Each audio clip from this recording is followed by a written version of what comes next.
मनापासून हार्दिक स्वागत. आपल्यासमोर आम्ही एक नवीन ऐतिहासिक असं नाटक आपल्यासमोर घेऊन येत आहे. आपल्याला ज्ञात आहे की गेली 26-27 वर्ष या क्षेत्राशी संबंधित आहे. 4 चित्रपटाची निर्मिती झालेली आहे. 4 व्यावसायिक नाटक, हौशी रंगभूमी असेल, स्पर्धेसाठी एकांकिका असेल, अशा विविध माध्यमातून आमचा प्रवास सुरू असतो. राजकीय तांडव होण्याच्या पूर्वी शिवतांडव आणावं म्हटलं. या ठिकाणी अनेक वर्ष झालं की रंगभूमीवर महानाट्य वगैरे बाहेर होतात, परंतु मी श्रीमान योगी निर्माण केलं होतं, परंतु त्यावेळेस मी पडद्यामागे राहून निर्माता होतो, जाहीर निर्माता नव्हतो. परंतु मला नेहमी असं वाटत होतं की एक आता ऐतिहासिक नाटकांचं पेव फुटलेलं आहे, चित्रपटाचं पेव फुटलेलं. परंतु निश्चित ती एक प्रेरणादायक नवीन पिढीला गोष्ट असते, ते काय त्यातनं काही वाईट नसतं. परंतु रंगभूमीवर जिवंतपणा असं आत्ता सध्या तरी माझ्या माहितीप्रमाणे ऐतिहासिक नाटक रंगभूमीवर नाही. आणि एवढं सुंदर नाटक खरं तर ह्या ठिकाणी त्याला म्हणजे सुरुवात चांगली झाली की त्याचा अखेर देखील उत्तम होतो. सगळं जुळून आले आहे सगळ्या गोष्टी. गिरीश भोसले हे तुळजापूरचे आई तुळजाभवानी जे म्हणतो आपण, त्या तुळजापूरचे भूमीतील पुजारी, त्या मंदिराचे देखील पुजारी आहेत. त्यांना मी श्रीमान योगीमध्ये अफजल खान करताना पाहिलं होतं. त्यामुळं त्यांची अभिनय क्षमता पाहून मी त्यांना लगेच चित्रपट पण देखील काम दिलं. स्वतः फोन करून सांगितलं की तुम्ही या. आणि दुर्दैव आमचं त्यावेळेस स्वाईन फ्लू आला होता आणि त्यानंतर त्यात कुठं दिलीप भोसले, ठीक आहे अजून वेळ गेलेली नाही आहे. त्यामुळं शंतनू मोगेंबद्दल काय बोलायचं, त्यांचा वारसा जतन करण्याचं काम ते करतात. श्रीकांत मोगेंच्या एवढ्या मोठ्या कलावंतांचं. रोहित नागगुडे हे सर्वांना ते राष्ट्रीय पुरस्कार प्राप्त झालेले आहेत संगीतकार. ते माझे अल्पावधीमध्ये अतिशय जवळचे मित्र झालेले आहेत. त्यामुळं आणि बाहेर बिनधास्त सांगू शकतो, काही दोन मी त्यांना सांगत असतो म्हणायला हरकत नाही. त्यामुळं सुहास जोशी असतील, हे सर्व मंडळी नाटकाला दिवस कसे आहेत काय त्या खोरात मला जायचं नाही. मला आवड आहे आणि ती निर्मिती करावी. तर एक मी चित्रपटसुद्धा केलेले आहेत, ते समाज प्रबोधन डोळ्यासमोर ठेवून केलेले आहेत. माझा मोकळा श्वास असेल, थापाड्यामध्ये सुद्धा आपण भाष्य केलेलं आहे. एक चित्रपट सोडला ते माझ्या मर्जीच्या विरोधात केलेला, म्हणजे त्या आग्रहाने. मला माहीत पण नाही, मी कधी शूटिंगला जात नाही. येतो का भाऊ? त्यामुळे पण हे सगळं करत असताना मी समाज राजकीय जीवनामध्ये काम करत असताना समाज प्रबोधनासाठी सुद्धा एक प्रभावी माध्यम म्हणून मी चित्रपटाकडे पाहतो. आणि नाटक तर काय तो माझा श्वास आहे. त्यामुळं ह्या सगळ्या परिस्थितीचं भान ठेवून आम्ही अतिशय उत्तम निर्मिती मूल्यामध्ये मी कधीही कुठेही असं काटकसर वगैरे काय करत, डायरेक्टरची काय तक्रार नाही करत नाही. त्यामुळं आपण सर्वजण कलावंत इथं बसलेले, आता नाव घेतल्यानंतर तर अर्धा तास जाईल माझा, ते सगळं सर्वजण आपण सांगतीलच. सर्व कलावंत माझे आपल्या भूमीतलेले आहेत, सर्व कसलेले कलावंत आहेत. नवीन जुन्यांचा नवीन कलावंत असतो, तो नवीन जुना नसतो. तो कला सादर करण्यासाठी कलाच सादर करावी लागते. तिथं काय त्याच्या लिहिलं नसतं हा नवीन कलावंत हा असं. त्याच्या प्रगल्भतेने कलावंतांच्या प्रगल्भतेचा, वयाचा आणि पहिल्या प्रथम पदार्पणाचा काही संबंध नसतो. ते उपजतच असतात काही गोष्टी. त्यामुळं आम्हाला एक छत्रपती शिवाजी महाराज एक चांगलं भेटलेलं आहे. त्यामुळं आणि एक गोड चांगली बातमी आजच्या दृष्टिकोनातून म्हणजे आम्ही मंगलमूर्ती वाड्यामध्ये जाऊन संहिताचं पूजन केलेलं आहे. त्यामुळे गणपतीचा आशीर्वाद घेऊनच तुमच्या पुढे आलेलं आहे. 100 वर्षात झालं नाही असं, आता पुढच्या 100 वर्षाचं मला माहीत नाही, पण जे या मागच्या 100 वर्षात झालं नाही असं संमेलन तिथंच पूजा करून आम्ही केलेलं आहे. आणि तुम्ही साक्षीदार आहात त्या संमेलनाचे. आम्ही सर्व इथं बसलेले 18 तास काम आम्ही केलेलं आहे. त्यामुळं कोणतंही प्रसिद्ध होण्यासाठी रोज स्वतःला सिद्ध करावं लागतं. त्यामुळं आम्ही रोज सिद्ध होण्यासाठी तयार असतो. त्यामुळं आता डायरेक्टरने आपलं मनोगत व्यक्त करावं. मनोगत भाषण नाही. नमस्कार, मी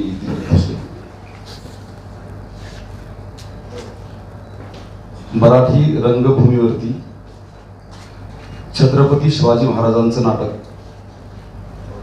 तात्यांनी अचानक फोन केला आणि सांगितलं की रंगमंचावरती आपल्याला नाटक करायचं आहे आणि ते शिवाजी महाराजांवरती करायचं आहे. त्याच्यानंतर 6 महिने जवळजवळ स्क्रिप्टवरती काम केलं प्रताप गंगावरे सर आणि आमच्या टीमने.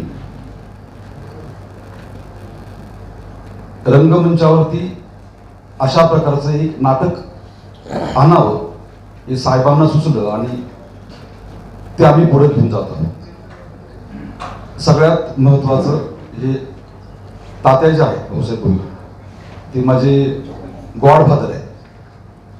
पहिले नाटक त्यांचं, पहिला सिनेमा त्यांचा आणि व्यावसायिक रंगभूमीवरचं दिग्दर्शन करत असलेलं नाटक हे साहेबांचंच आहे. त्यामुळे साहेबांसाठी सगळे टाळ्या एकदा वाजवा अशी माझी इच्छा आहे. शिवतांडव समोर घेत असताना आमच्या मनामध्ये एक विचार आला होता की इतकी महानाट्य चाललेली आहेत, महानाट्याविषयी भाष्य करणार नाही, पण महानाट्यामध्ये जे कलावंत काम करतात त्यांचं काय नसतं.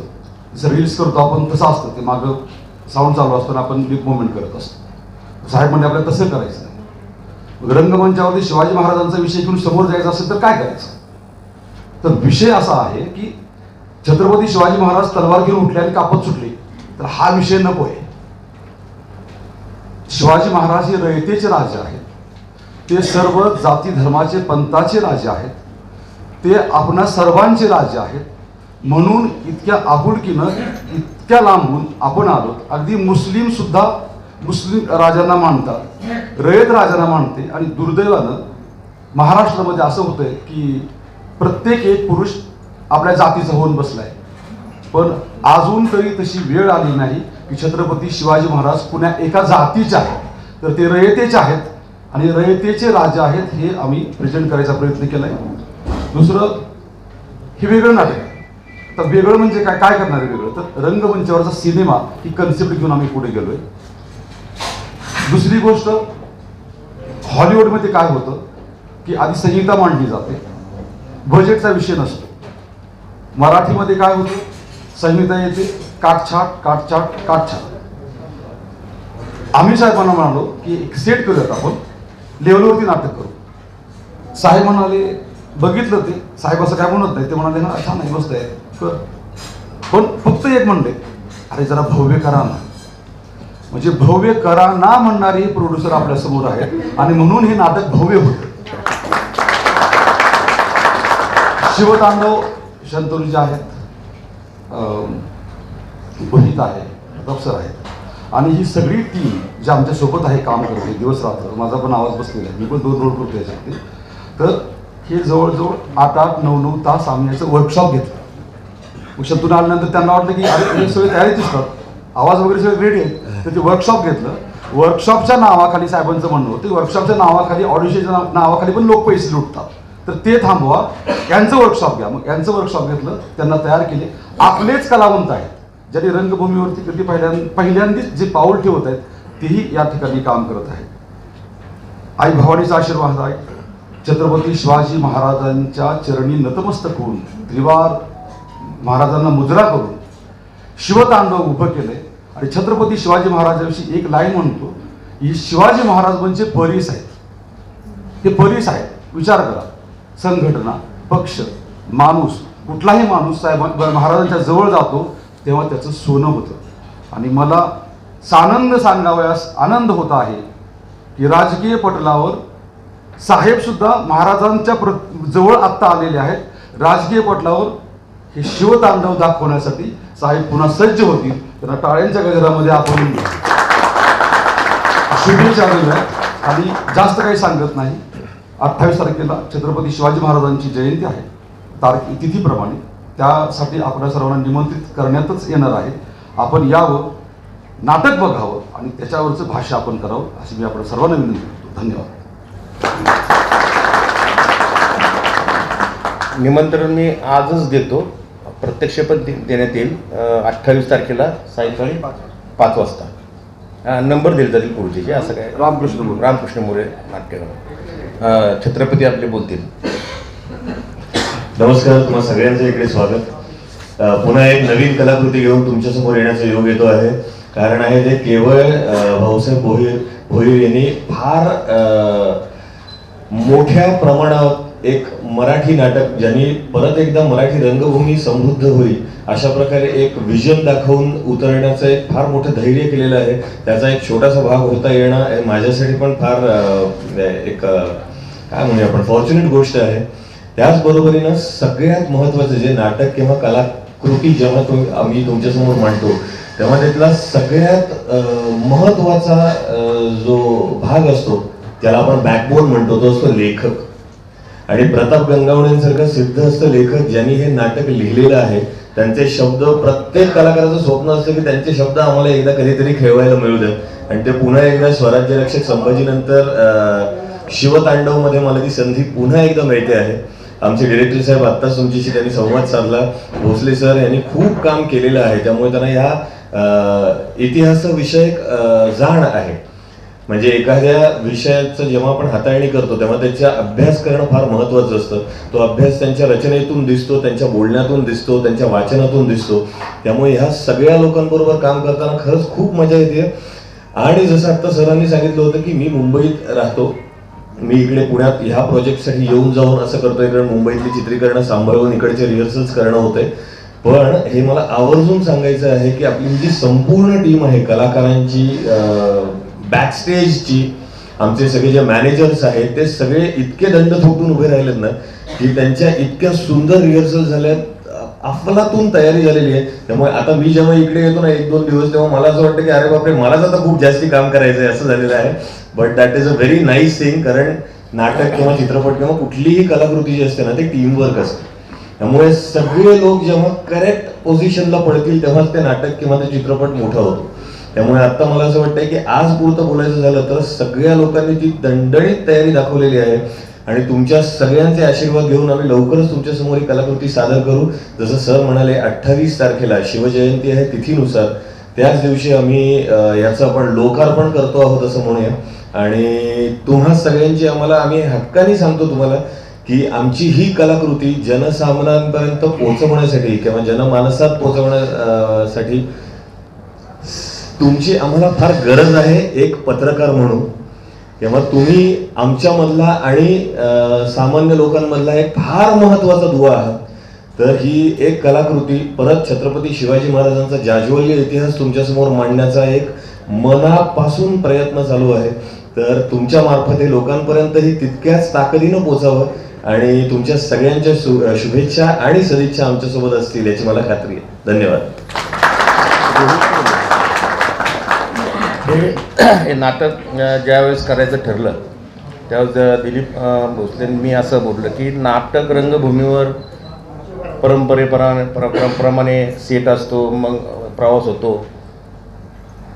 तर आम्ही अशी चर्चा केली, मी जवळजवळ 2-2 महिने चर्चा करत होतो. आम्ही 5-5 तास 6-6 तास चर्चा करत होतो. मला नाटक बघताना नाटक वाटलं नाही, चित्रपट वाटला पाहिजे, पण ते नाटक आहे, जिवंत आहे. त्यामुळे आता तुम्हाला ते 28 तारखेला कळेल. त्यामुळं आणि संगीत त्या ताकदीचं असायला हवं. आता थोडंफार मी हृदयनाथ मंगेशकर असतील, मला वाटतं फार कमी संगीतकार राहिले असेल की त्यांच्याबरोबर माझं बसणं उठलं नसेल. पण थोडंफार कान तयार झाले, तानसेन नाही पण कानसेन आहे. त्यामुळं हे सगळं करत असताना म्हणलं जुनी वाद्य जी आहेत ना ती सगळी आली पाहिजे. तुंबडी, संबळ, तुंतुनं, ते असे हे सगळ्या असं सगळी मला ते आम्ही लिस्ट काढली होती आणि तिच्यावर चर्चा केली. म्हणजे ही सगळी वाद्य आली पाहिजे. पण त्याला न्याय कोण देऊ शकतो? महाराष्ट्रामध्ये फक्त नागपुरे. त्यामुळं आता ते आपलं भाष्य करतो. संगीतावर आपण चर्चा केली आहे. नमस्कार, मी रोहित नागपेडे. भाऊसाहेब भोसले सर आणि यांनी जे उभारलेले मोठं शिवधनुष्य आहे, शिवतांडव, माझी पहिल्यांदा भेट झाली. तर मी फार भारावून गेलो. कारण स्क्रिप्टचं जे गाण्यांची लिस्ट होती तीच A4 साईजचे डबल A4 साईज होती. आणि त्यात सगळ्या त्यांनी अनुक्रमिका होती कुठल्या सिक्वेन्सला काय गाणं हवं आहे. आणि मी आत्तापर्यंत चित्रपट करत आलोय आणि बऱ्याचशा चित्रपटांना राष्ट्रीय पुरस्कार मिळाले. पण माझं मूळ शिक्षण हे पुणे विद्यापीठामध्ये ललित कला केंद्र इथे नाटक म्हणजे संगीत विभागाचं झालं. तर माझे वर्गमित्र आज जे सगळे चित्रपटसृष्टीत आहेत, सिरियल्समध्ये आहेत, काही लोक नाटकात आहेत. तर एक मनस्वी खूप आनंद झाला की आपल्याला परत एकदा 20 वर्षानंतर परत आपल्याला रूट्सकडे, शिक्षणाकडे जाता येते आणि अत्यंत व्यावसायिक पद्धतीने भोईर सर आहेत, भोसले सर आहेत आणि जंतूर सारखे असे मागतं आहेत आणि एवढी मोठी टीम. तर खूप आनंददायी वाटलं आणि मी माझ्या कामाला सुरुवात केली. आता 28 आमचं जे जेव्हा डिसाईड झालं त्यावर गाणी भरपूर आहेत आणि अभिजात संगीत, पारंपरिक संगीत, लोककला आणि बॅकग्राऊंड स्कोरला काही आपल्याला थिएटरिकल इफेक्ट आणता येईल ऑर्गॅनिक इन्स्ट्रुमेंट्समधनं. तर याचा मी प्रयत्न करतोय आणि खूप जास्त जी पारंपरिक काही अभंग आहेत, काही गोंधळ आहे किंवा काही शेतकरी गीत आहे, सगळ्यांचं एकत्रीकरण आपण केलंय आणि खात्री वाटते आशीर्वाद आहे तुळजा भवानींचा आणि सगळ्या लोकांचा. तर लोकांना आवडेल आणि खूप आनंददायी तुम्हाला एक अनुभव येईल आणि खरंच ती प्रेरणा परत एकदा ऊर्जा निर्माण होईल. तर खूप खूप धन्यवाद की मला ही संधी दिली भोईर सरांनी. आणि खरंच ते म्हणतात कानसेन आहे, पण खरं त्यांचं इतकं अभिजातपणे त्या एखाद्या कलाकृतीकडे बघतात, संगीताकडे, नाटकाकडे आणि त्याच पद्धतीने ते मॉडर्न म्युझिक पण अतिशय तळमळीने ऐकतात, त्याच्यावरती विचार करतात आणि ते आमचं खरंच डिस्कशन झालं, त्याची खूप मदत झाली. भोसले सर मला पूर्वी मी ज्यावेळेस विद्यार्थी होतो तेव्हापासून त्यांचं मार्गदर्शन लावत आहे आणि आज खूप आनंद वाटते. खूप तुमचा आशीर्वाद मिळाला पाहिजे, तुमच्या शुभेच्छा हव्यात आणि नक्कीच 28 तारखेला आपण भेटू. धन्यवाद. या ठिकाणी खरं तर सुरुवातीलाच मी नमूद करायला हवं होतं, जसं 100वर नाट्य संमेलन 100 वर्षात प्रथम आपल्या पिंपरी चिंचवडमध्ये झालेलं आहे. आता मी आजपर्यंतच्या प्रवासामध्ये व्यावसायिक नाटक एक तर पुण्यातून शुभारंभ होतो, नाही तर मुंबईतून, ती परंपरा आहे. बरोबर ना सुरुवात? तुम्ही ज्येष्ठ आहात. माझ्या माहितीप्रमाणे ऐकवत नाही, एवढं मोठं व्यावसायिक नाटक पिंपरी चिंचवडमधनं पहिल्यांदा शुभारंभ होतं, पहिल्यांदा. त्यामुळं माझं पिंपरी चिंचवड जे आहे त्या पिंपरी चिंचवडसुद्धा सरांनीच गाणं बनवलं होतं. आमचा आसाराम कजवे आला आहे का नाही, त्यांनी गाणं लिहिलं होतं. माझा शक्यतो असा असतं की ह्या ठिकाणी जवळचे कोण, लांबचे कोण, अशा पद्धतीचं वातावरण मुंबईमध्ये असल्याकारणानं, पुण्यामध्ये असल्याकारणानं मग आमच्या पिंपरी चिंचवडकरांचे कोण, तर आम्ही, ते मी आहे, काळजी करू नका. त्यामुळे आपणही तेवढ्या तुलनेची, तेवढ्या ताकदीची चित्रपट निर्मिती करू शकतो, नाट्य निर्मिती करू शकतो. या नाटकाच्या माध्यमातून आता एक नवीन इंडस्ट्री तयार होईल, ती पिंपरी चिंचवडमध्ये होईल. त्यामुळं त्या पिंपरी चिंचवडच्या माध्यमातून आपण सर्वजण काम करूया. तुमचे सर्वांचे मनापासून मला नेहमीच आशीर्वाद असतात, पण आत्ता ह्या एक नवीन आपण सुरुवात करतो या शहरामधून, तर आपलं मनापासून साथ असू द्या. मी कुणाला काय प्रश्न, काय नाटकं विचारायचे ना? 1 मिनिट. हां, नंतर मग सुवास जोशी आभार मानतो. हे जे टायटल घेतलेलं आहे शिवतांडव, हे कशाच्या आधारावर आणि ही नाटकाचा कालावधी आहे किती तासाचा राहणार आहे? हा तुमचा विषय. नाटक हे साधारण 2.5 तास चालेल रंगमंचावरती. विथ इंटरव्हल 2.5-3 तास चालेल. आणि शिवतांडव हे प्रताप सरांनी नाव सुचवलं की शिवतांडव का, तर हे तांडवच होतं. महाराजांचं हे कुप्रथेविरुद्ध, काही माणसांच्या विरुद्ध, समाजाच्या माणसांच्या विरुद्ध, त्यांच्या वृत्तीविषयीचं हे शिवतांडव आहे. आणि मग सर म्हणाले की हे जर शिवतांडव आहे तर हे महाराजांचं शिवतांडव आहे, त्याच्यामध्ये नाव आहे शिव, शिवाजी, शिवराय, जगदंबेचा पुत्र, जगदंबेचा पुत्र आणि शिवाचा अवतार, याचं हे शिवतांडव आहे. सामान्य नागरिक किंवा जो आजचा तरुण आहे त्यांच्यासाठी आपल्या या नाटकामधून काय आपण घेतात? समाजामध्ये वाढत चाललेली दुरी, समाजामध्ये वाढत चाललेली दुरी आणि प्रसंगानुरूप जेव्हा महाराजांच्या कठीण काळामध्ये त्यांनी जे धैर्याने तोंड दिलं, धैर्याने सगळं सहन केलं आणि सक्सेस झालं, तर शिवतांडव हे तरुणांसाठी सक्सेसचा मंत्र असलेलं नाटक आहे. वा.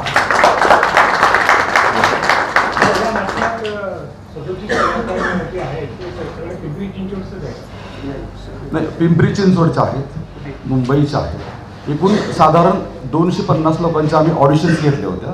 त्याच्यामधून ही 37 लोक आम्ही घेतलेले आहेत. ही 37 आहेत आणि एकाच रोलसाठी दुसरे अजून 37 आहेत.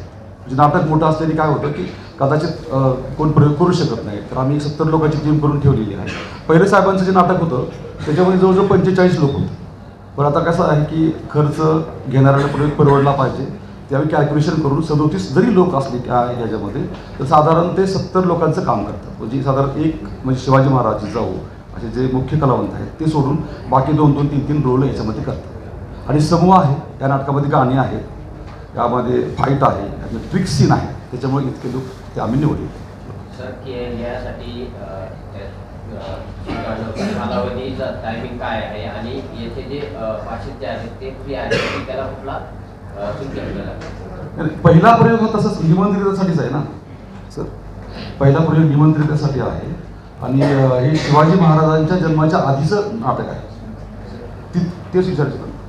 एकंदरीत आपत शिवतांडव हे त्याला टायटल दिलेलं आहे. मात्र हे एका प्रेक्षागृहामध्ये घेतलं जातं, तर तिथला जो पेस आहे तो पुढेल असं वाटतं? नाही, हे प्रेक्षागृहामध्ये नाटक होऊ शकतं आणि हे ओपनला पण नाटक होऊ शकतो. म्हणजे आपण हे 1000 प्रेक्षकांसमोर करू शकतो, 50,000 प्रेक्षकांत पण करू शकतो. आम्ही मोठे 2 सेट बनवलेले आहेत की जर ओपनचा असेल तर तो वेगळा सेट असेल आणि जर थिएटरला असेल तर तो वेगळा सेट असेल.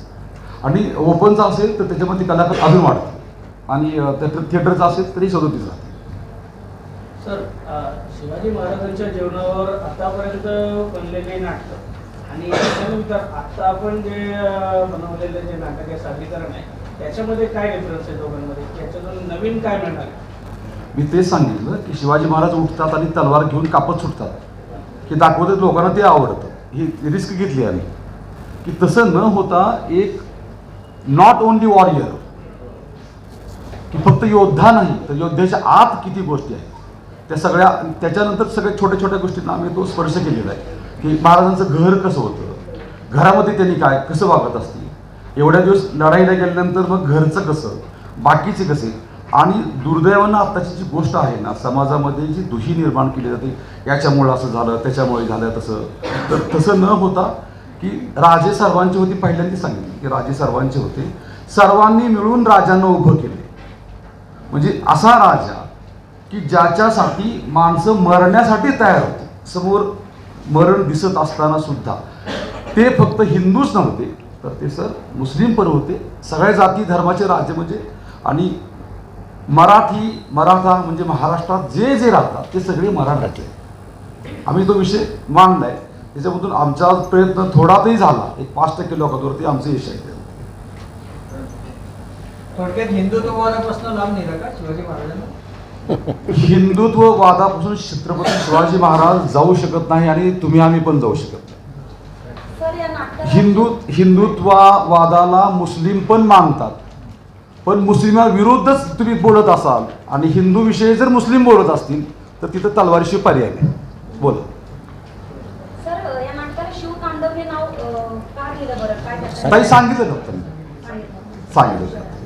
तुम्ही त्यांना सांगा. तुम्ही केलेलं आहे, पण ह्या नाटकामध्ये प्रयोग करत असताना तुम्ही आलेला वेगळा काही अनुभव तुम्हाला काही जाणवला?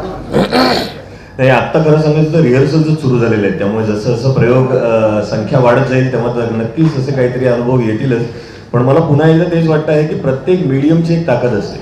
म्हणजे मी महानाट्य देखील करतो, मी सिरियल्समध्ये छत्रपती शिवाजी महाराजांची भूमिका केली आणि मी आता नाटकातही करतो आहे. तर प्रत्येक मीडियमचा अंदाज घेऊन प्रेक्षकांसमोर सादर होणं ही एक वेगळी कला असते.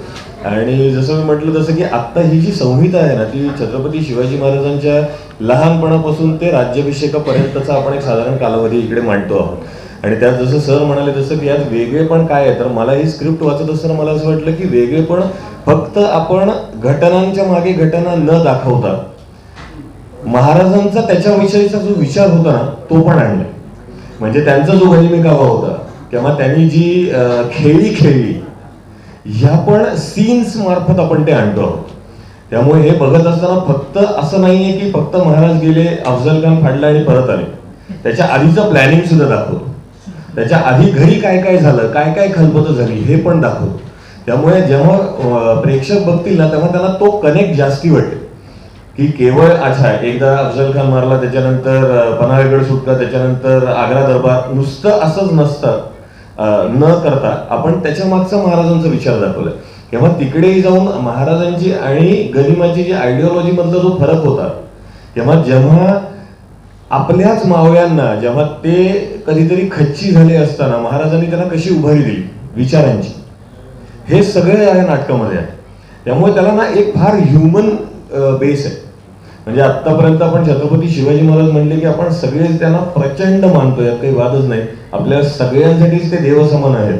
पण इकडे कुठलीही कलाकृती करत असताना ना त्यांना दैवत्व किंवा देवघरातून जर तुमच्या मनात आणता आलं ना तर ते जास्ती मोठं यश असतं.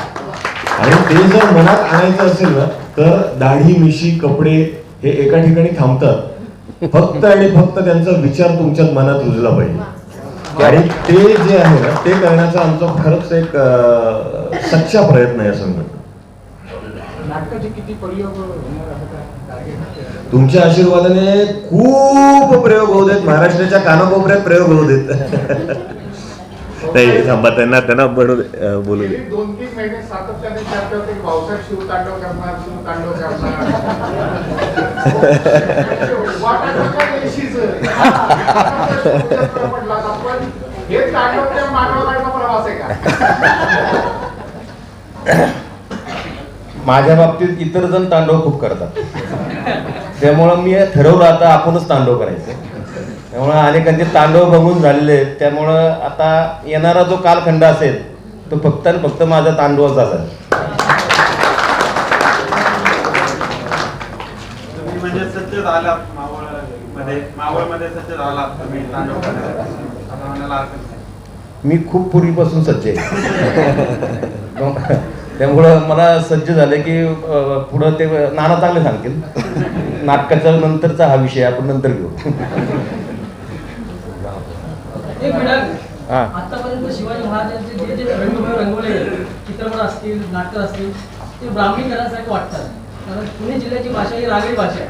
आतापर्यंत कोणीच असं प्रयोग केला नाही की शिवाजी महाराज रांगडी बोलतात. आजही तुम्ही पुणे जिल्ह्यात फिरला तर ती भाषा ही रांगडी भाषा आहे. शिवरायांची भाषा ही जरा आपल्याला वाटतं की सदाशिव पेढीची भाषा असल्यासारखी वाटते. प्रत्येक जण तशीच करतोय. नाही असं काय नाही. माझं भालचंद्र पेटारकरांचा जो पिक्चर होता शिवाजी महाराज तिथून जी सुरुवात झालेली आहे ती आजही तशीच चालू आहे. कोणी आतापर्यंत केलं नाही बरोबर की बाबा शिवाजी महाराज कसे बोलत असतील त्यावेळी. बरोबर. कारण आजही आपल्या पुणे जिल्ह्याची भाषा, मी पुणे जिल्ह्यातलाच आहे, भाषा तशी नाहीये.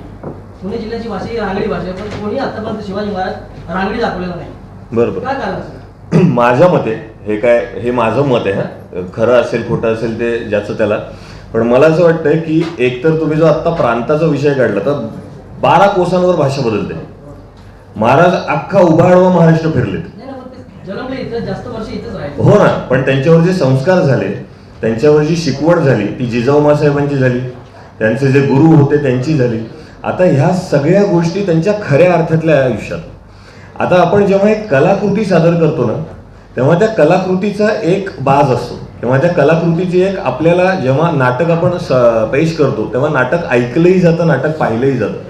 नाटक ऐकताना ते छानच वाटावं. आणि मराठी ज्याचे आपण हे करतो आहोत, जी मराठी भाषा आहे ती जितकी समृद्ध आहे ती त्या दृष्टीने लोकांपर्यंत पोहोचणं हे जास्ती चांगलं असं मला असं वाटतंय. कारण बरेचदा असं काय होतं ना, एक प्रमाण भाषा, मी प्रमाण भाषेचा पुरस्कारता आहे असं अजिबात नाही. 12 कोसांवर भाषा बदलते, प्रत्येक भाषा ही करेक्टच भाषा आहे. पण जेव्हा आपण जनसामान्यांसाठी जेव्हा हे कार्य करतो ना तेव्हा प्रत्येकाला ती भाषा पटकन कळावी. आणि जे जे कोण लोक अभ्यासातून शिकलेले आहेत, तुमच्या शिक्षण पद्धतीतून शिकलेले आहेत, ती भाषा वापरली तर ती भावना आणि तो कंटेंट जास्ती जवळनं पोहोचतो असं मला वाटतंय. आणि म्हणून ती भाषा घेतली जाते. हे कुठल्याही नाटकामधलं, म्हणजे फक्त महाराजांच्या कॅरेक्टरसाठी नाही, सगळ्याच कॅरेक्टरसाठी. कारण आपण माणसांसाठी, आपण आपल्या प्रेक्षकांसाठी काम करतो. त्यामुळे मी जर कुठले तरी अहिराणी भाषेत महाराज केले तर यातले किती % लोकांना ते पटणार आहे? ते तिकडे पण गेलेच होते की. किंवा मी जर कोल्हापुरी, सांगली, सातारा भाषेत केले, अरे गाड्या सांगतो का तू, पण मग इकडे मुंबई पुण्यात त्यांनाही पटणार आहे का? तर साधारण सगळ्याचा समतोल घेऊन एक कलाकृती जेव्हा सादर केली जाते तेव्हा संपूर्ण प्रदेशाचा विचार केला जातो. आणि मग त्याच्यात एक जी भाषा जी आपण पाठ्यपुस्तकातून शिकत आलेलो आहोत, जी आपल्या कानाला पटकन कळते, पटकन समजते, त्यातून आपण सादर झालं किंवा व्यक्त झालं ना तर ते लोकांपर्यंत जास्त पोहोचतं असं मला वाटतंय. नाही नाही ऐका ना, पण तरीही भाषा सर बाबू.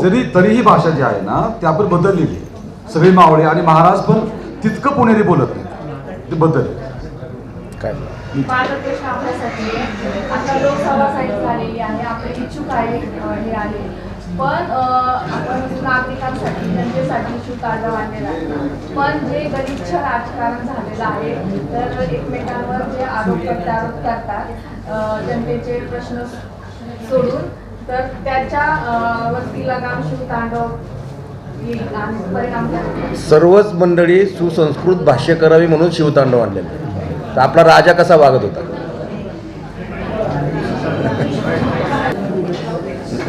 नमस्कार. मोरया थिएटर्स निर्मित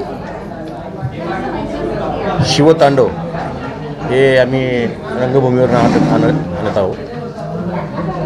28 तारखेला तिथीप्रमाणे जे शिवजयंती आहे त्या निमित्तानं सायंकाळी 5 वाजता रामकृष्ण मोरे या सभागृहामध्ये याचा निमंत्रितासाठी प्रयोग होईल. पत्रकार असतील, सर्वच मित्रांसाठी. बऱ्याच दीर्घ कालखंड झालेला आहे की रंगभूमीवर असं ऐतिहासिक नाटक आलेलं नव्हतं. महानाट्याच्या माध्यमातून चालू आहे, परंतु चित्रपटाच्या माध्यमातून देखील चालू आहे, परंतु एक वेगळ्या रूपामध्ये. आणि आत्ताच आमचे डायरेक्टर दिलीप भोसले यांनी नमूद केल्याप्रमाणे की छत्रपती शिवाजी महाराज आणि फक्त लढाया हे एवढंच एक माध्यम न ठेवता त्या पाठीमागची त्यांचं रयतेचा राजा म्हणून जी त्यांची प्रतिमा आहे किंवा ते आपलं ते दैवत आहे. आता एक सुंदर वाक्य बोलले की त्यांना देव बनवून देवाऱ्यात ठेवण्यापेक्षा विचार त्यांचे जनमानसात आणणं ही खरी अर्थानं शिवपूजा आहे असं मला वाटतं. आणि म्हणून आम्ही तो प्रयत्न केलेला आहे की छत्रपती शिवाजी महाराज हे विचार कसे, संकटकाळी विचार कसे करायचे, युद्धाला जाण्याच्या पूर्वी किंवा संकट आलं तर कसे तेव्हा विचार करायचे, किंबहुना जर सैन्य हतबल झालं असेल तर त्यांना कसं पद्धतीने त्यांना जोश आणता येईल, ते काय करायचे, हे सगळे तो अद्भुत असं व्यक्तित्व वाचनातून अनेक वेळा सिद्ध झालेलं आहे. परंतु ते रंगभूमीच्या माध्यमातून आम्ही ते आणत आहोत. आणि निश्चितपणे आपल्या माध्यमातून मी रसिक प्रेक्षकांना विनंती करेल, आवाहन करेल की हे नाटक आपली जो प्रेरणास्रोत आहे आपल्या महाराष्ट्राचा, तो सर्वांनी थिएटरमध्ये येऊन पाहावा, विशेषतः तिकीट काढून पाहावा. त्यामुळं आपण अशा पद्धतीने आपल्या माध्यमातून देखील आपण आवाहन करावं, अशा पद्धतीची मी आपल्या भावना व्यक्त करतो. सर, काय याचा टायमिंग काय असेल आणि साधारणतः किती तिकीट जे आहे ते तिकीट दर ते त्या थिएटरवर अवलंबून असतं. त्या प्रत्येक पुण्याचं थिएटर त्याचे वेगळे तिकीट दर असतात. आणि आपलं 2.5-3 तासाचं 2.5-3 तास नाटक ऐतिहासिक म्हटलं की बऱ्याच जणांचं आता चित्रपटसुद्धा तसं प्रत्येक मांडायचं म्हणलं तर त्याचं खूप कालावधी लागतो, प्रदीर्घ कालावधी लागतो. 3-3.5 तास मिळतं. परंतु आता ती मानसिकता लोकांची राहिलेली नाही. गाणंसुद्धा 1.25 मिनिटावर आलेलं आहे. त्यामुळं ह्या सगळ्या परिस्थितीचं भान ठेवून आम्ही सर्वजण अतिशय व्यवस्थित प्रताप गंगावणांची परवानगी घेऊन एडिट व्यवस्थित करून ते सगळ्या आपण केलं. आणि मला असं वाटतं की नाटकांमध्ये पाहताना, जिवंतपणा पाहताना तो चित्रपटाचा देखील फील आला पाहिजे. संगीताच्या माध्यमातून आम्ही रोहित नाग भिडे जे आहे तिथं त्यांच्या माध्यमातून आम्ही संगीत दिलं. 4 गाणी 9 गाणी आहेत पद्धतीने 1.5 मिनिटाचे असे. म्हणजे त्याला एक आम्ही असं एक वेगळं पद्धतीचं सादरीकरण केलेलं आहे, एंटरटेन केलं.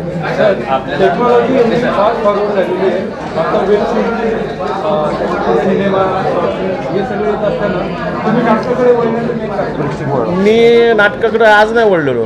मी 27 वर्ष झालेले मी नाटकाकडे वळलेलो आहे. त्यामुळे माझी पहिली कलाकृती नाही आहे. आणि मी का वळलो, कारण काही हे बघा, महाराष्ट्रामध्ये नव्हे तर जगामध्ये किती फेरबदल होऊन दे, अत्याधुनिकता येऊन दे किंवा पण नाटकच आहे. ते नाटक कधी बंद होणार नाही, कोणी बंद करण्याचा प्रयत्नही करणार नाही. कारण का तर महाराष्ट्राचं तर नाट्यवेळा म्हणतो आपण महाराष्ट्राला, त्याचं कारणच ते इथं पुरणची भूमी आहे, आत्र्यांची भूमी आहे. त्यामुळं इथं नाटक कसं संपणार नाही आहे. आणि विष्णुदास भावेपासूनची असलेली ही परंपरा आहे मोठी. मला असं वाटतं की जगाच्या इतिहासामध्ये 100-125 वर्षाची परंपरा नाट्य संमेलनाची असणारा एकमेव महाराष्ट्र असेल जगामध्ये. ठीक आहे, नाटक कसं काय आपण सर, माझा सरांना एक प्रश्न आहे की आपण जर बघितलं तर खूप वेळा असं बोललं जातं की मराठी मावळ्यांनी रयतेचं राज्य घडवलं, मराठी मावळ्यांनी रयतेचं राज्य. मात्र शिवछत्रपती शिवाजी महाराजांनी 18 पगड जातीला घेऊन जे आहे ते रयतेचं राज्य घडवलं होतं. तर या शिवतांडवमधून आपण प्रेक्षकांना कसं काय संदेश द्याल? 18 पगड जातीच्या माणसांनी घडवलं. त्याच्यामध्ये एक वाक्य टाकलं आहे आम्ही की महाराजांना एक मावळे आहेत दोन आणि असं म्हणतात, मावळे म्हणतात की हे असं असं असं आहे. तर ते जिजाऊ म्हणतात की असं म्हणू नका, कारण 18 पगड जातीच्या रक्तानं माखलेलं हे स्वातंत्र्य आहे, स्वराज्य आहे. आम्ही लिहिलं त्याच्यामध्ये, मानतोच.